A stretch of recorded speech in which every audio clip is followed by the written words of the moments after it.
we're going to read Franklin in the Dark. Franklin could slide down a riverbank all by himself. He could count forwards and backwards. He could even zip zippers and button buttons. But Franklin was afraid of small, dark places. And that was a problem because Franklin was a turtle. He was afraid of crawling into his small, dark shell. And so Franklin the turtle dragged his shell behind him.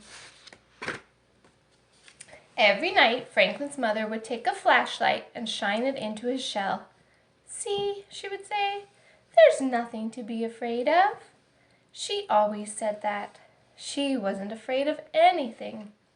But Franklin was sure that creepy things, slippery things, and monsters lived inside his small, dark shell.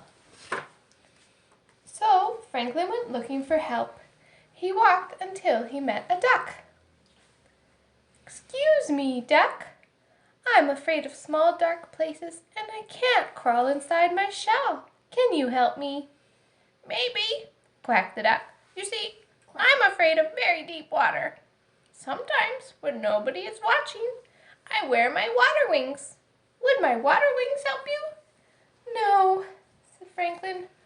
"I'm not afraid of water." So Franklin walked and walked until he met a lion. "Excuse me, lion.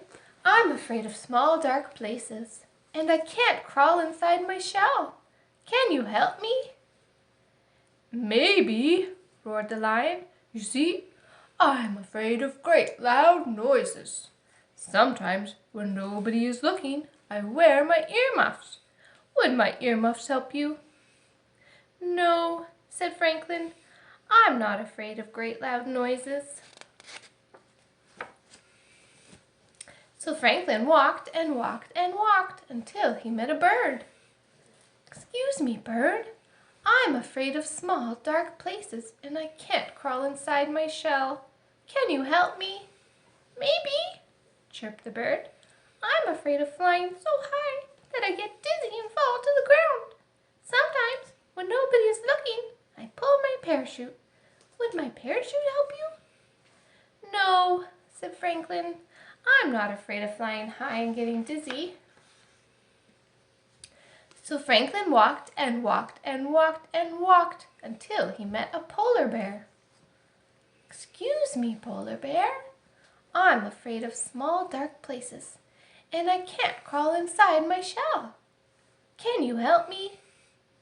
"Maybe," growled the bear. "You see, I'm afraid of freezing on icy cold nights. Sometimes, when nobody is looking, I wear my snowsuit to bed. Would my snowsuit help you?" "No," said Franklin. "I'm not afraid of freezing on icy cold nights." Franklin was tired and hungry. He walked and walked and walked until he met his mother. "Oh, Franklin, I was so afraid you were lost." "You were afraid? I didn't know mothers were ever afraid," said Franklin. "Well, did you find some help?" she asked. "No, I met a duck who was afraid of deep water." She said. "Then I met a lion who was afraid of great loud noises." "Oh, she said. "And then I met a bird who was afraid of falling, and a polar bear who was afraid of freezing." "Oh," she said. "They were all afraid of something."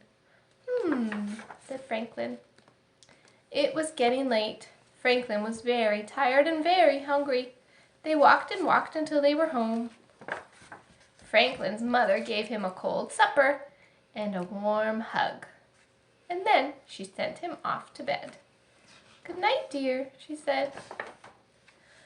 Well, Franklin knew what he had to do. He crawled right inside his small, dark shell. He was sure he saw creepy things, slippery things, and a monster. But he said a brave good night. And then, when nobody was looking, Franklin the turtle turned on his night light. The end. The end.